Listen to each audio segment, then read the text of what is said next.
Hi everyone, welcome to HTML course. आज के इस लेक्चर में हमने नेस्टेड टेबल्स के बारे में पढ़ना है। तो चलो आज का लेक्चर हम स्टार्ट करते हैं।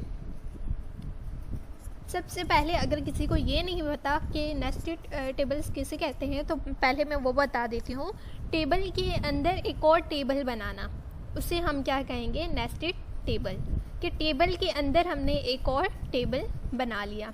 अब यहाँ पे हमने जो पिछला काम किया था, अगर हम उसे देखें, उसका आउटपुट देखें तो ये आया था। ठीक है, अब मैं चाहती हूँ कि ये जो डेटा 6 है इसके अंदर एक और जो है वो टेबल बना हुआ है, तो वो मैं किस तरह बनाऊंगी? ठीक, मैंने क्या करना है, डेटा 6 कहाँ है, ये रहा। ठीक, अब मैं चाहती हूँ कि यहाँ पे एक और टेबल बनाया जाए। ठीक, तो मैं यहाँ पे इसको अब इस TD के अंदर ही मैंने क्या करना है, टेबल टैग लगाना है। ठीक, अब यहाँ पे मुझे कितनी रो रखनी है? ठीक है, मैं चाहती हूँ कि मुझे यहाँ पे 2 रो चाहिए, तो मैंने कितनी दफ़ा लिख लिया? 2 दफ़ा TR लिख दिया। कितनी दफ़ा TR लिख लिया? 2 दफ़ा TR लिख दिया। ये बात याद रखिएगा, अगर आपने कोई एक टेबल के अंदर दूसरा टेबल बनाना है तो ये नहीं कि आपने TR लिखा और टेबल दोबारा लिख के स्टार्ट कर दिया। नहीं, TD लगाना है जिस कॉलम में आपको चाहिए दूसरा टेबल। ठीक है, आपने वहाँ TD लगाया, उसी के अंदर आपने टेबल लिख के स्टार्ट करना है। अब मैंने यहाँ पे कह दिया कि मुझे 2 रो चाहिए, मैंने 2 दफ़ा क्या लिख लिया? TR लिख दिया। ठीक, अब मैं चाहती हूँ जो मेरी फर्स्ट रो है उसके अंदर 2 कॉलम हो। कितने कॉलम हो? 2 कॉलम हो। ठीक, मैंने यहाँ पे 2 दफ़ा TD लिखा। कॉलम के लिए हम कौन सा टैग यूज़ करते हैं? TD। अब मैंने दोबारा TD लिखा।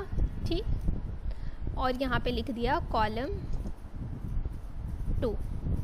फिर अब मैं दूसरी रो में आ गई, यहाँ भी मुझे कितने कॉलम चाहिए? 2 कॉलम चाहिए, तो मैंने दोबारा TD लिखा और यहाँ पे लिख दिया कॉलम 3। दोबारा मैंने TD लिखा और यहाँ लिख दिया कॉलम 4। ठीक, अब मैंने इसको सेव किया और ब्राउज़र में ओपन किया तो आप इसका आउटपुट देखिएगा क्या आएगा। ये देखें, एक और कॉलम बना हुआ आ गया, एक और टेबल बना हुआ आ गया। ठीक है, डेटा 6 में एक और टेबल बना हुआ आ गया। अब बात यह है, यहाँ पे बॉर्डर नहीं बना हुआ, तो बॉर्डर के लिए वही हम करेंगे जो हमने पीछे किया था पिछले लेक्चर में, कि टेबल के जो ओपनिंग टैग था उसी के अंदर हमने क्या लिख दिया था? बॉर्डर। तो यहाँ पे मैं लिख लेती हूँ बॉर्डर और यहाँ मैं लिख लेती हूँ 2। ठीक, अब इसको सेव करके ब्राउज़र में ओपन करते हैं। ये देखें, ये बना हुआ आ गया इसका बॉर्डर। हमने एक कॉलम के अंदर, एक टेबल के अंदर दूसरा टेबल बनाया है। किस तरह बनाया है? हमने TD लगाया, जिस कॉलम में हमें दूसरा टेबल चाहिए हमने उसी कॉलम के अंदर जाना है और टेबल लिख के फिर हमें जितनी रो, जितने कॉलम चाहिए वो हमने लिख लेनी है। ठीक है, इसे हम क्या कहते हैं? Nested table. क्या कहते हैं? Nested table. एक टेबल के अंदर दूसरा टेबल हमने बनाया है। तो बस आज के लेक्चर में इतना ही था।